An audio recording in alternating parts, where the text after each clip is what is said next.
Olá, meus amigos do Brasil, tudo bem por aí?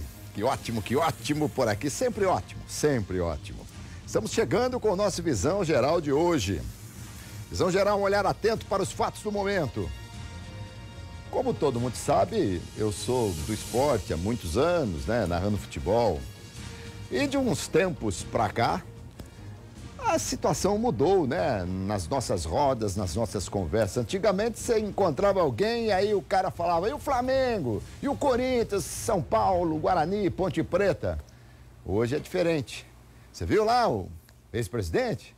Você viu a audiência? Quer dizer, mudaram o rumo da conversa. Agora é a política, infelizmente a corrupção.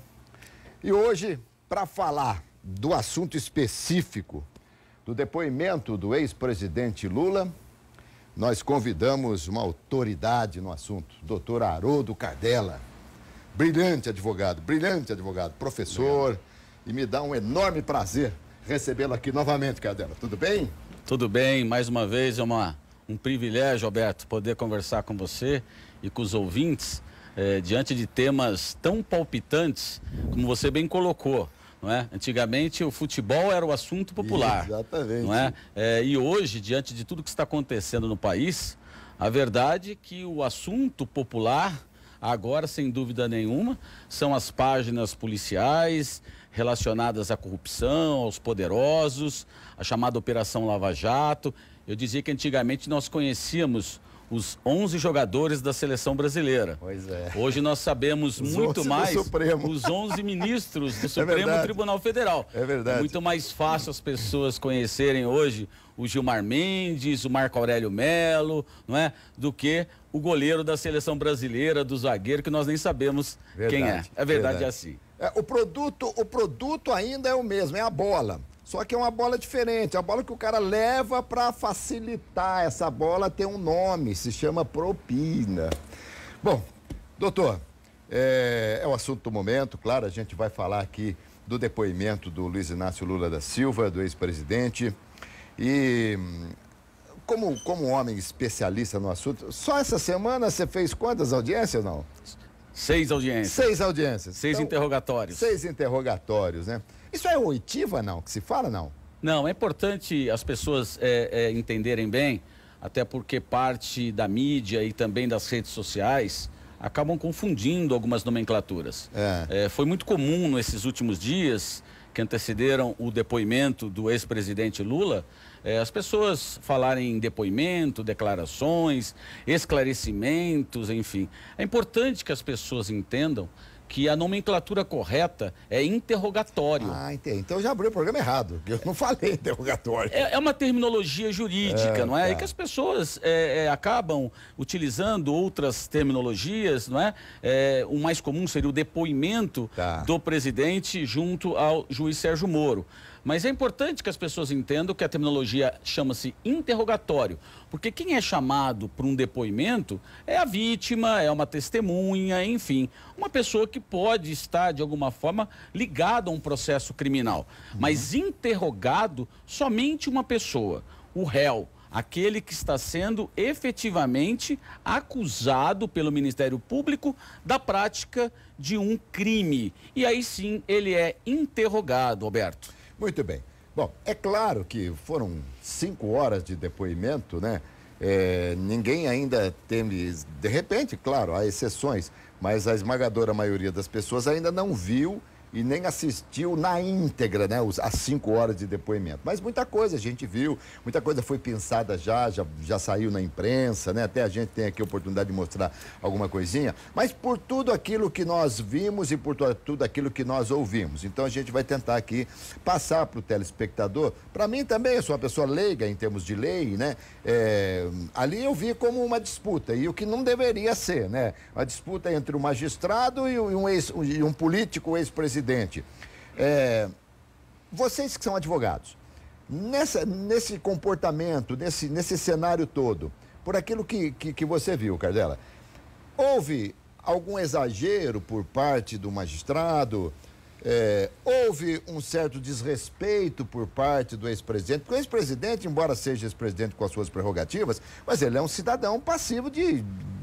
passível da lei como todos nós, tá certo?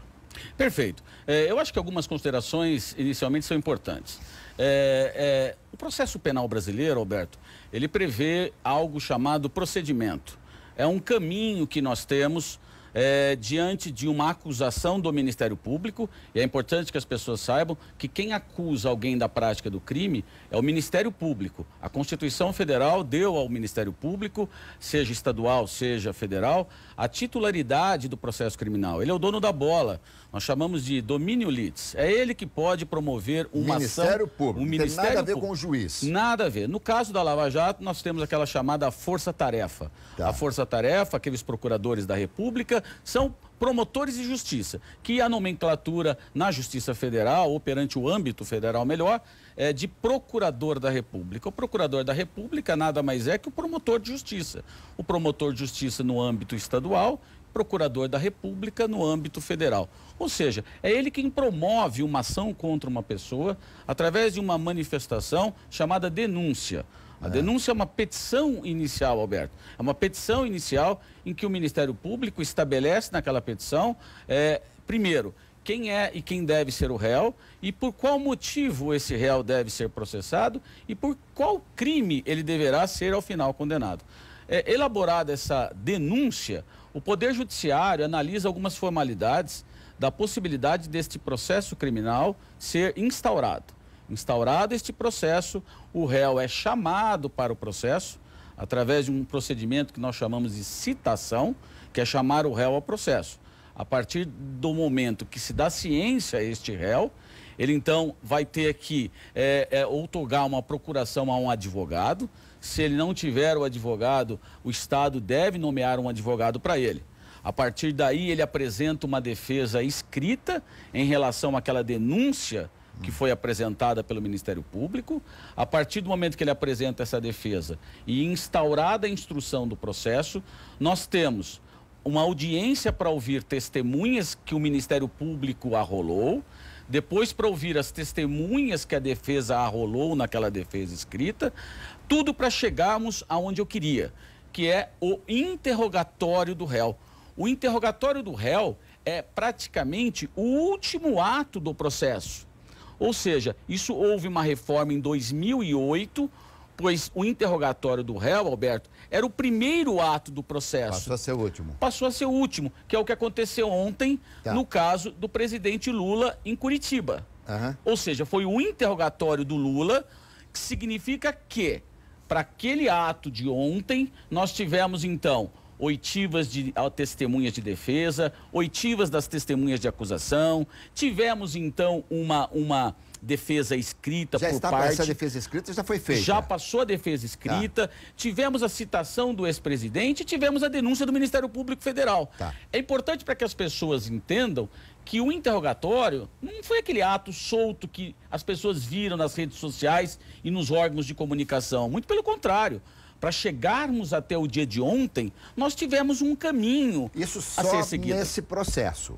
Em qualquer processo criminal. Sim, mas, por exemplo, o ex-presidente Lula foi ouvido nesse, que é o processo que envolve o triplex, tá certo? E também a guarda de artigos, de bens, enfim, da presidência da República, que teoricamente... A empresa OAS estaria utilizando a Graneiro, uma outra empresa, para guardar esses pertences da presidência. Muito bem. Esse é o presidente Lula, o ex-presidente Lula vai ser ouvido, vai ser interrogado nos outros processos também, tá certo? Perfeito. Ele foi denunciado em mais outros 4 casos, ou seja, ele tem contra ele já estabelecida 5 denúncias criminais. Quando é denunciado, já virou réu. Ele vira réu. Muito bem. Bom, só para a gente... Você acha que houve um excesso do juiz Sérgio Moro? E você acha que houve... às vezes, eu percebi as duas coisas. Excesso do magistrado e percebi também uma falta de respeito do ex-presidente para com o magistrado no instante que ele fala, olha, a sua esposa faz coisas que você não sabe, alguma coisa, seu filho, que seu filho não... Enfim, eu achei que ele não deveria ter falado isso. Você sentiu assim também, não? Veja bem, Alberto, nós temos na situação do ex-presidente Lula e no ato do interrogatório de ontem, algo surreal. algo que não ocorre normalmente nos processos criminais. Ou seja, uma preparação com um custo muito grande para poder se estabelecer uma simples audiência, e o próprio juiz Sérgio Moro se manifestou publicamente que se tratava de mais um ato banal, no sentido de dar apenas e tão somente a resposta, que seria um ato normal do processo. Mas, infelizmente, nós sabemos que não é verdade. Nós tivemos um batalhão de centenas e centenas de homens da Polícia Militar, não é, que foram deslocados para Curitiba para se efetivar um distanciamento das pessoas e do público ao prédio da Justiça Federal. Tivemos estabelecido também locais próprios para as pessoas que apoiavam o presidente Lula, para pessoas que não apoiavam o presidente Lula e apoiavam o Sérgio Moro. Né? É isso que eu ia dizer novamente. Aquilo virou um fla-flu. Um fla-flu, exatamente. Porque, especialmente no próprio... na manhã de ontem, nós já tivemos nas redes sociais e nos órgãos de comunicação e nas ruas já um embate, onde pessoas já estabeleciam um embate entre o juiz Moro e também o ex-presidente Lula. E coisa que não pode acontecer. A verdade é essa. O juiz Moro e ali representando um poder do Estado, que é o Poder Judiciário, ele deve estar equidistante das partes. É importante também que as pessoas saibam, Alberto, que o processo criminal, quem deve formular uma acusação contra o réu e quem deve sustentar a acusação contra o réu até o final é quem acusa. É a promotoria. A promotoria, a Procuradoria da República, que tem o ônus de provar que o ex-presidente, que é réu, de alguma forma cometeu os delitos que lhe são imputados na denúncia. E o acusado tem o dever e a obrigação de se defender. Mas o que chama atenção quando você me indaga se eu entendo se houve algum abuso, eu observo algumas situações importantes. Eu observo que, mais uma vez, por mais que o juiz Sérgio Moro vem fazendo um bom trabalho à frente, não é, da vara, da 13ª Vara da Justiça Federal de Curitiba, buscando o combate à corrupção, especialmente relacionado a políticos e poderosos desse país, mas é importante também estabelecer que eu entendo particularmente que está havendo uma certa confusão de posições das partes no processo, especialmente da Lava Jato. Eu entendo que o juiz Sérgio Moro, em muitas situações, tem se posicionado muito ao lado de quem acusa. Ou seja, eu percebo que o juiz Sérgio Moro muitas vezes acaba adotando uma postura que seria e deveria ser exclusiva de quem acusa. Porque o juiz é o garantidor das garantias e direitos individuais. O juiz, ele não deve se envolver com as partes, ele não deve se envolver nem com a acusação e nem com a defesa. Isso fica meio claro, por exemplo, que embora tivesse havido algumas intervenções do juiz em relação a algo que a promotoria estava falando, estava perguntando, teve um momento que a promotoria perguntou alguma coisa que o juiz interveio, ele interveio e falou, olha, isso aí já foi questionado, já foi resolvido, mas em relação ao advogado de defesa, ele era mais contundente, ele era mais forte. Mas enfim, vamos mostrar alguma coisa aí, até para você poder falar em cima da fala do ex-presidente em relação, quando ele falou sobre a visita ao triplex. Pode colocar para a gente, por favor. Ele também disse ao juiz Sérgio Moro que esteve no local apenas uma vez. O senhor ex-presidente esteve em visita no apartamento Triplex 164A, condomínio Solares? Tive em 2014. Quantas vezes o senhor esteve no local? Uma vez. O senhor pode me descrever as circunstâncias, o motivo dessa visita? Não, o Léo esteve, ele inclusive já disse aqui também, o Léo esteve lá no escritório dizendo que o apartamento tinha sido vendido e que ele tinha, acho que mais um apartamento dos normais e o triplex. Eu fui lá ver o apartamento. Fui lá ver o apartamento, coloquei 500 defeitos no apartamento, votei e nunca mais conversei com o Léo sobre o apartamento. O senhor o senhor se recorda quem foi junto ao senhor nessa visita? Minha mulher. Só. E quem estava presente da OAS? Não sei. Eu sei que estava o Léo. Léo Pinheiro estava. O senhor, ex-presidente, tem conhecimento se a senhora, sua esposa, ou familiares, ou pessoas a seu serviço estiveram novamente nesse imóvel? Me parece que a minha esposa esteve mais uma vez. O senhor ex-presidente diz me parece ou o senhor ex-presidente tem certeza? Me parece. Me parece que ela foi. Me parece que ela foi com meu filho Fábio. E chegou lá, o apartamento me parece que estava desmontado, estava totalmente desmontado. É a informação que eu tenho pelo meu filho e não por ela. Por qual propósito o senhor ex-presidente ela teria feito essa visita? Hein? Com qual propósito a senhora, sua esposa, teria feito essa visita? Certamente ela ia dizer que eu não queria mais o apartamento. Porque quando eu fui ao apartamento, eu percebi que aquele apartamento era praticamente inutilizável por mim, pelo fato de eu ser, independente da minha vontade, uma figura pública, e eu só poderia ir naquela praia ou segunda-feira ou quarta-feira de cinza. Bom, Cardela, todo réu nega, né? É difícil você encontrar um cidadão que se torne réu, confesso, né? Após o interrogatório. O que é que pode, por exemplo, ele disse que você viu uma vez lá. Teria o Ministério Público prova contundente de que ele esteve mais de uma vez, por exemplo? Veja bem, é importante também esclarecer, Alberto, que este ato do interrogatório é um meio, não é, do ex-presidente se defender. Então, como nós já dissemos, ele deve se defender daquilo que está sendo imputado. O que a gente observa é que o ex-presidente se apresenta bastante nervoso, não é, e bastante inseguro nas suas respostas, especialmente quando vimos um trecho, ele dizendo para o juiz, demonstrando que ele estava inseguro na resposta. Tudo isso nos induz a dizer que o próprio juiz Moro tinha informações buscando, obviamente, pegá-lo em contradições. Isso, para mim, fica muito evidente em relação ao triplex, até porque, Alberto, existe uma situação peculiar nesse caso. Nós tivemos algumas situações de negociação de delação premiada de outros corréus desse processo. Esse processo não apura somente o comportamento de Luiz Inácio Lula da Silva, e sim também do empreiteiro e de outras pessoas, que estão, próprio Duque, que estão em fase de delação premiada.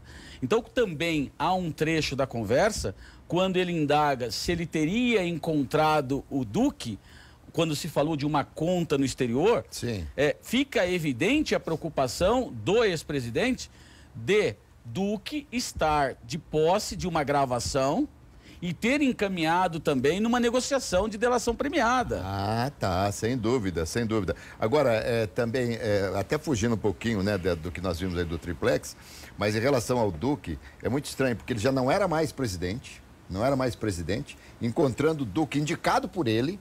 E numa conversa, isso foi no aeroporto de Guarulhos, né? Num encontro com o Duque, ele teria perguntado assim, do nada, você tem conta no exterior? Uma coisa estranha, né? E eu acredito que esse nervosismo do ex-presidente, que fez um discurso bastante político, até porque ele é um ser humano bastante politizado, não é? O Luiz Inácio, a gente percebe que não estava à vontade.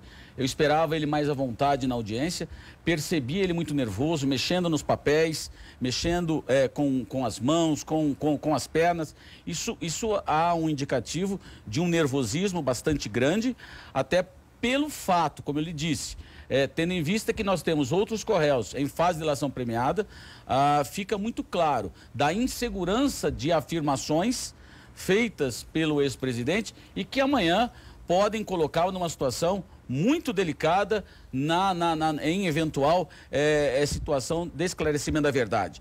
Isso ainda em relação ao triplex, fica evidente quando há uma contradição apresentada pelo juiz Moro, quando daquela situação que ele foi levado à Polícia Federal, através daquele mandado de condução coercitiva, que ele foi levado ao aeroporto de Congonhas, naquele depoimento ele teria feito uma afirmação que ontem ele acabou se desdizendo. Então, o juiz Moro chamou atenção e ele tentou justificar, dizendo, não, eu falei a mesma coisa. Mas, na verdade, é de simples análise que o ex-presidente ali teve uma postura diferente daquilo que ele falou quando ouvido pela primeira vez. Essa é uma estratégia do juiz muito comum em interrogatórios. ou seja, ele está em mãos com depoimento ou interrogatório prestado na polícia e ele faz ali algumas colocações, algumas indagações para buscar eventual contradição. Muito bem. Doutor, dá licença um pouquinho aqui, ó. Nós estamos falando desse negócio da Lava Jato aí e tal. Você sabe que foram, segundo o Marcelo Odebrecht, aí coisa de 50 bilhões. Não é esse dinheiro que eu quero que você ganhe. Em Curitiba, sob um aparato policial, né, impressionante. Doutor, por que os advogados de defesa estavam tentando a todo momento adiar? Por quê? Veja bem, existe uma finalidade política, isso está evidente. Nós sabemos que o próprio ex-presidente tem intenção de se candidatar à presidência da República em 2018. E para isso, ele não pode ter óbice da lei da ficha limpa. Ou seja, ele precisa estar até meados do ano que vem sem condenação transitada em julgado. Ah, tá. E veja bem, a partir do momento que ele tenha a deferida a sua candidatura pelo partido e depois pela Justiça Eleitoral,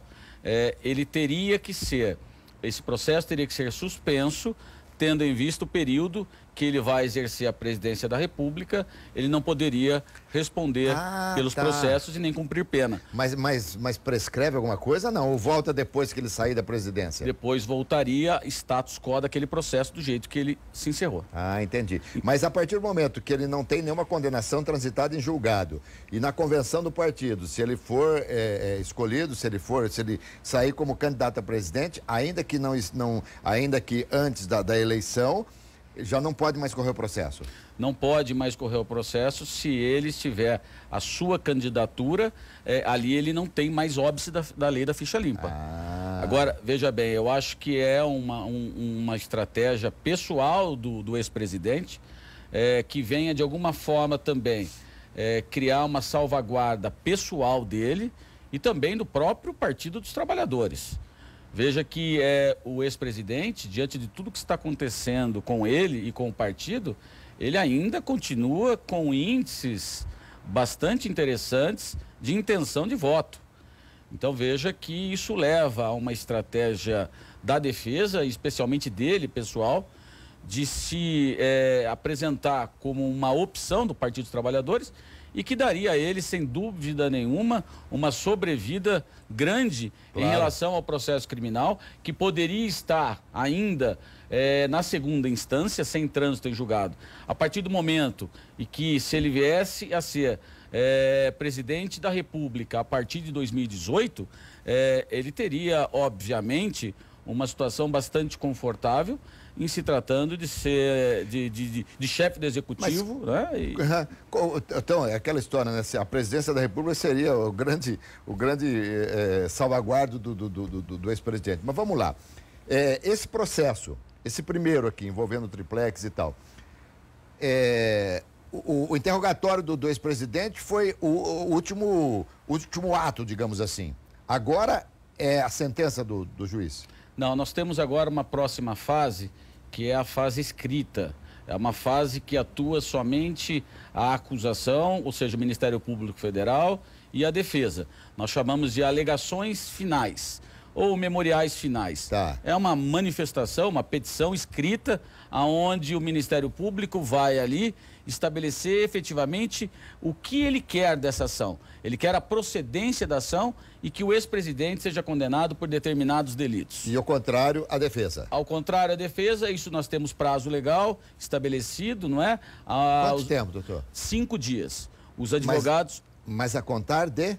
Tudo é a contar da intimação. Então, é importante saber se, a partir da audiência de ontem, se o juiz já estabeleceu em ata da audiência abertura de prazo, primeiro para a acusação, depois que a acusação apresentar nos autos as suas alegações finais, seus memoriais finais, a partir daí sai uma nova intimação através de diário oficial para que a defesa se manifeste também nos mesmos moldes do Ministério Público.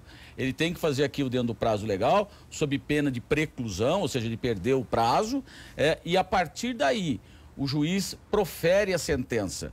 O que a gente tem observado é que o juiz Moro isso tem sido, inclusive, objeto de crítica da defesa de muitos réus da Lava Jato, que o juiz Moro tem proferido decisões de 100, 150 laudas, praticamente horas depois de apresentada a defesa, porque o último ato antes da sentença seria a manifestação da defesa. Agora, tem limite de laudas isso, não? De jeito nenhum. Você pode escrever 1000 laudas. Eu posso escrever. O que a gente fala hoje é que a gente deve escrever de forma mais objetiva, porque é a chance do juiz ler com muito mais atenção do que escrever um tratado. Muito bem. Mas é um processo tudo isso, desculpa interromper, Cadela, é que a gente quer arrancar de você algumas coisas para passar.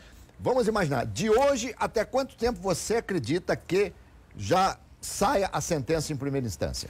É importante essa análise, não é? E acho bastante interessante a sua pergunta. Não tenho dúvidas que o juiz Sérgio Moro vai proferir sentença, neste caso, em menos de 30 dias. Em menos de 30 dias nós deveremos ter a sentença do caso do Triplex. Aí sim, o que é importante, nós estaremos praticamente em junho, não é? Final de junho, meados de junho. Vejam bem, a partir daí, a acusação quanto à defesa podem recorrer para a instância superior, que nesse caso é o Tribunal Regional Federal da 4ª Região. Onde? Em Porto Alegre, ou seja, Rio Grande do Sul, que é a 4ª Região, que Curitiba faz parte. Esse tribunal é um tribunal que tem já posicionamento de tempo bastante interessante.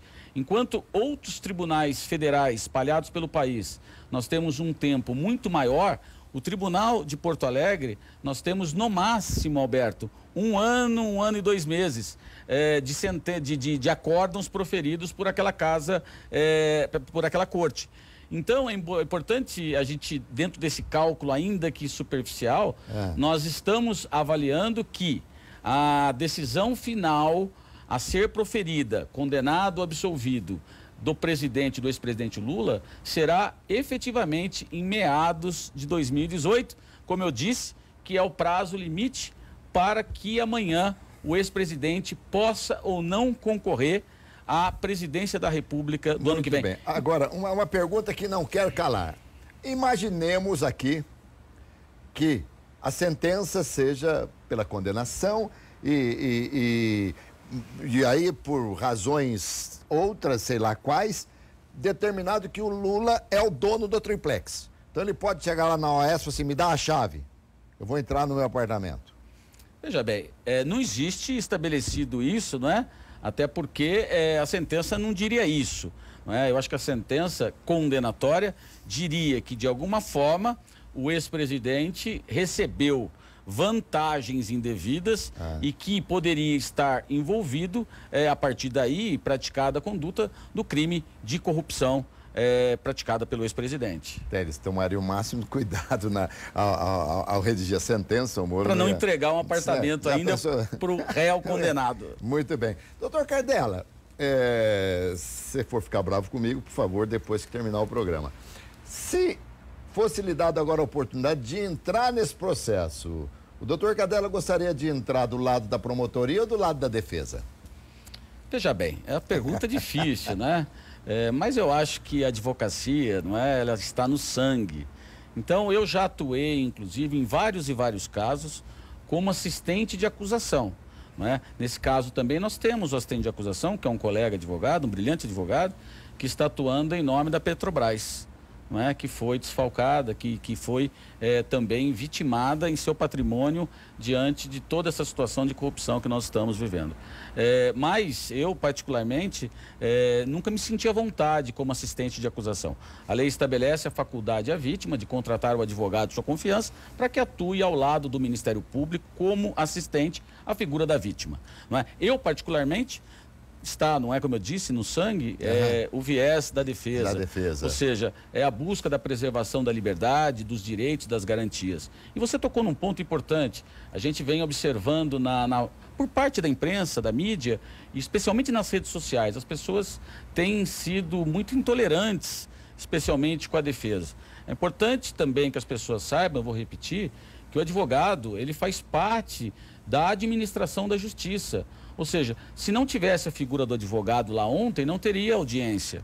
É impossível. A Constituição Federal estabelece no seu artigo 133, não é, que são partes da administração da justiça o juiz, o Ministério Público e o advogado, a defesa. Mas você não pode, por exemplo, se o Lula fosse advogado, ele poderia ser advogado dele? Sem dúvida alguma, ele poderia fazer a sua autodefesa. Mas tem que ser advogado? Precisa ser advogado. Porque tem que ter o número da ordem e tal, aquela coisa o exercício toda. Da defesa é um exercício privativo de advogado. Ele poderia se defender. Ele poderia se defender. Mas eu disse, as redes sociais eu tenho visto, né, as pessoas bastante intolerantes com a figura da defesa. Ou seja, o juiz é o herói. O Sérgio Moro já é um herói nacional. O Ministério Público é o paladino da justiça, ou seja, a busca da força-tarefa, e o advogado é o advogado bandido, do criminoso, e que faz parte também do crime.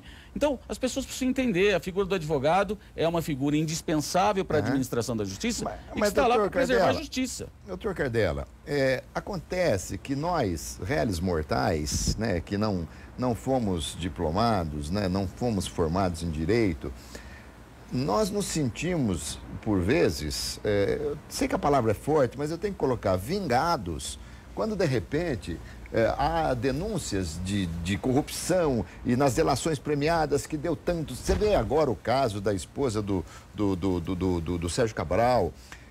Como é que alguém compra uma joia de não sei quantos milhões, sei lá, e de repente você recebe uma joia, a esposa, será que ela não fala para o marido, querido, mas onde você arrumou dinheiro para me dar uma joia dessa? Uma coisa estranha, né? Enfim, e quando essas pessoas passam pelo crivo efetivo da lei, que existem essas conduções coercitivas, essa coisa toda, nós assistindo, a gente se sente vingado. Então, claro que a gente elege os nossos heróis. Aliás, num país tão carente de heróis e de ídolos, a gente acaba elegendo. É normal, doutor. Mas a gente precisa chamar atenção disso, não é? Como eu disse, o juiz não pode ser considerado um herói. Eu não posso admitir um juiz herói. Você tem razão. O juiz, ele tem que ser justo. O juiz, ele tem que ser o aplicador do direito. É essa figura que nós esperamos do judiciário. Em relação à figura do advogado, também eu chamo a atenção. O advogado não defende o crime. O advogado defende aquele que está sendo acusado do crime. Todos nós temos direitos. Ou seja, a gente, e eu tenho uma situação bastante que eu não me esqueço nunca. Uma vez eu tive um cliente e que ele havia feito uma série de críticas à acusação, ao direito de defesa, enfim. E num determinado momento ele foi acusado. E eu disse a ele, não é? Veja como é importante valorizar a defesa, porque a defesa é sagrada. Ou seja, o juiz tem que ter um ouvido para quem acusa e outro ouvido também para quem defende. Então, a gente precisa preservar essas figuras que são indispensáveis para a administração da justiça. Que, como eu disse, o juiz fazendo o seu papel, o Ministério Público cumprindo o seu papel institucional e a defesa cumprindo o seu papel também institucional e constitucional, sempre de se efetivar a defesa daquele que está sendo acusado. Porque eu chamo a atenção de uma situação, Alberto, importante, olha que interessante. Se o juiz, durante o processo, constatar que o réu não está sendo bem defendido pelo seu advogado, o juiz tem a obrigação, sob pena de declarar o processo nulo, de colocar um outro advogado naquela situação do defensor. Tá vendo? Porque isso eu não sabia, não. A defesa é uma defesa, nós chamamos de réu indefeso, porque a defesa não é uma defesa satisfatória. Muito bom, tá aí. Por isso está convidando o doutor Cardella aqui. As coisas que não o interrogatório, até porque tem tudo a ver. Como é que ficaram as condições para as conduções coercitivas, hein? Aliás, o Lula falou isso aí, né? Ele disse que ele falou lá para o Moro que ele achou um absurdo, aquela coisa toda, tal, que entraram, que invadiram, e, enfim. Como é que ficou? É hoje o julgamento? Veja bem, o ex-presidente realmente, no seu discurso, ele fez um interrogatório bastante político, foi uma estratégia talvez adotada por sua defesa técnica. Ele faz um discurso bastante politizado. E nesse discurso, ele faz colocações bastante, inclusive, agressivas ao juiz Moro e também aos procuradores da República em relação à determinação da condição coercitiva. E, por coincidência, hoje, não é? Nessa quinta-feira, nós temos no plenário do Supremo Tribunal Federal o julgamento da legalidade ou não das conduções coercitivas, especialmente da forma como estão sendo feitas na Operação Lava Jato. Eu tenho a expectativa que o Supremo Tribunal Federal estabeleça a regra, que é a regra do Código de Processo Penal. Você só deve ser conduzido coercitivamente por determinação da autoridade a partir do momento que haja recalcitrância, que haja... O que é recalcitrância? A resistência do investigado, ou seja, daquele que está sendo chamado a comparecer. Quando haja essa resistência, aí sim a autoridade pode utilizar do procedimento da condução coercitiva. É assim que o Código Brasileiro Processual estabelece este instrumento que está para ser usado pela autoridade, mas não da forma, e aí eu faço críticas em relação ao procedimento adotado na Lava Jato. Mas doutor Cardella, por exemplo, a polícia vai, o agente federal vai lá com intimação normal para comparecer. A pessoa fala, não, eu não quero ir e tal.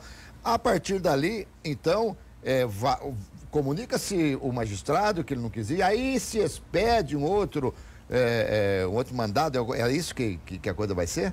É assim que funciona, é assim que a lei processual penal brasileira. Mas nesse espaço, a pessoa não pode fugir, desaparecer, sei lá? Veja bem, se ela fugir, desaparecer, nós temos outros mecanismos e outros instrumentais. Nós temos a prisão preventiva, nós temos a prisão temporária, temos alguns procedimentos, inclusive de coerção. Mas o que nós não podemos é quebrar a regra do jogo. A Lei Processual Penal Brasileira estabelece este procedimento para a condução coercitiva. Não é? Eu sempre digo, porque também é fácil de observar em alguns noticiários de imprensa, pessoas dizendo o seguinte, se ele for amanhã chamado, ele vai se preparar, ele vai falar com o seu advogado, ele vai ter acesso. Sim, essa é a regra do jogo, essa é a regra. Nós vivemos no Estado de Direito, nós precisamos tomar, e as pessoas precisam saber, nós temos que buscar sim, acabar com a corrupção, nós precisamos acabar sim com o crime organizado, mas nós também temos que ter olhos para a Constituição e para as garantias individuais fundamentais que foram tão duramente conquistadas nesse país, e nós não podemos simplesmente jogarmos tudo isso no lixo, simplesmente buscando um discurso de que precisamos acabar com a corrupção e com o crime organizado. Acabar com a corrupção não a qualquer custo, à custa do direito. Muito bem, perfeita a sua colocação. Mais ou menos isso. Bom, que nós precisamos acabar com a corrupção, nós precisamos, né, doutor? Porque é uma coisa assim impressionante. Deixa eu puxar aqui, já que você falou do Supremo, que nós vamos ter esse julgamento e tal. E Gilmar Mendes, teria contra ele um pedido de impeachment do Janot, que já não foi aceito pela Carmen Lúcia, ministra-chefe? Já não foi aceito esse pedido, porque não tem qualquer fundamento legal, um pedido de impeachment de um membro da Corte Suprema do país, né? Mas que, sem dúvida alguma, existe uma queda de braço. Hoje, no Supremo Tribunal Federal, nós temos 11 ministros e que nós temos posições divergentes dos ministros. E eu, diga-se de passagem, Alberto, nós temos a bola da vez, não é, de críticas, é o ministro Gilmar Mendes, tendo em vista que talvez o estupim foi o habeas corpus, uma liminar concedida em habeas corpus, aonde determinou a soltura de Eike Batista. Agora, mas isso, mas, por exemplo, o fato da esposa dele trabalhar no escritório que tem os advogados que trabalham para o Eike Batista, isso não era uma condição para que ele se julgasse impedido? Veja bem, a Lei Processual Penal Brasileira, ela não veda que o ministro atue em situações que a sua esposa, um seu familiar, atue nesse escritório, por exemplo, a situação fática, em área totalmente diversa daquela que está sendo ali objeto do processo que está nas mãos do ministro. Ou seja, se fosse um processo civil, sem dúvida alguma, ele teria esse impedimento, não é, da suspeição e impedimento, ele teria que se declarar impedido para poder fazer qualquer apreciação. No caso, em análise, a Lei Processual Penal Brasileira, ela não veda. E, muito bem, o Procurador-Geral da República, Janot, tomou uma providência trazendo argumentos do Código de Processo Civil.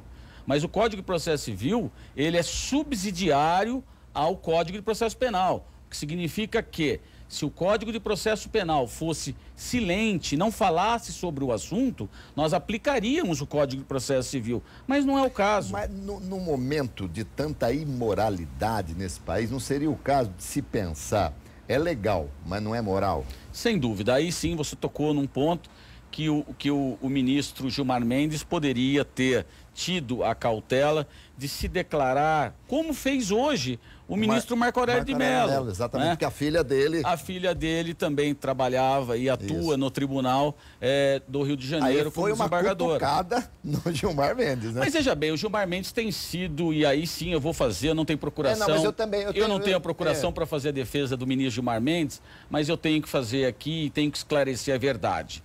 O ministro Gilmar Mendes tem sido atacado nas redes sociais e também em diversos noticiários de imprensa, por uma situação que não é verdadeira. O ministro Gilmar Mendes decidiu, em sede também de habeas corpus, quando determinou a soltura do ministro José Dirceu, de Bunlai, enfim, numa decisão que ela é especialmente bem fundamentada tecnicamente.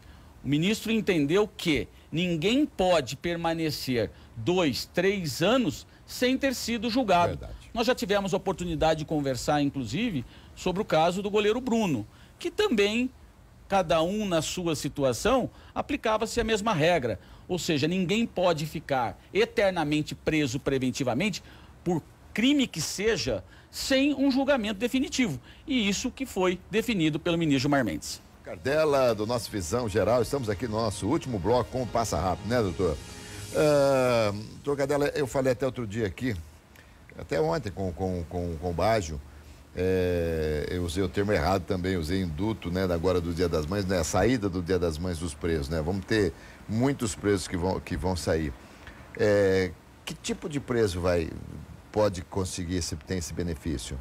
Já bem, nós temos o preso que cumpre pena em regime fechado, no semiaberto e no aberto. O fechado, ele não pode sair, por razões óbvias que o regime é fechado. O aberto, ele já está especialmente cumprindo na prisão, numa domiciliar, enfim, num procedimento aberto domiciliar. E por último, nós temos o semiaberto. O semiaberto é aquele que ele trabalha normalmente no ambiente carcerário, ele não dorme em celas, dorme nos galpões. Ele sai, inclusive, para alguns trabalhos, como é feito na limpeza de ruas, pintura de praças, enfim. Esse é o caso das saídas temporárias, que a lei de execução penal estabelece que ele pode sair 5 vezes ao ano. E no Dia das Mães é um dia especial, porque, obviamente, o detento, a maioria tem suas mães.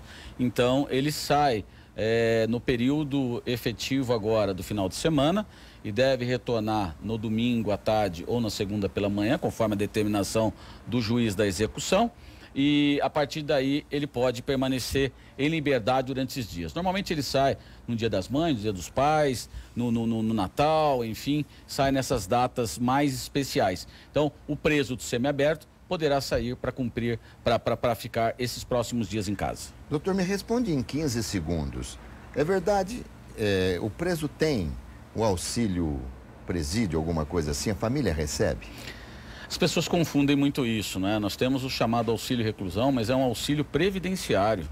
Ou seja, não é porque a pessoa está presa que ela recebe. Ela recebe porque ela é contribuinte da Seguridade Social. Então, se ele não... Do INSS. Então, como tem lá a situação de uma eventual necessidade de saúde, de eventual paralisação temporária da sua atividade profissional, ele tem também em relação à sua situação prisional. Se não for contribuinte, não recebe nada. Se ele não for contribuinte, ele não recebe nada. Não, porque realmente o pessoal confunde muito isso aí. Doutor, eu queria ficar aqui umas 2 horas, mas não tem jeito. Mas nós voltaremos a nos falar outras vezes, tá bom? Vamos sim, para mim é um grande privilégio, é um prazer estar aqui no Visão Geral, especialmente do seu lado, Alberto. Doutor Haroldo Cardella, competente advogado criminal, professor, me deu um enorme prazer nessa entrevista, sobretudo no dia de hoje, um dia após o interrogatório do ex-presidente Lula. Gostei demais, tenho certeza que vocês gostaram também. Saúde, paz e alegria. E muita sorte, meus amigos. E vamos embora, doutor? Obrigado, vamos embora.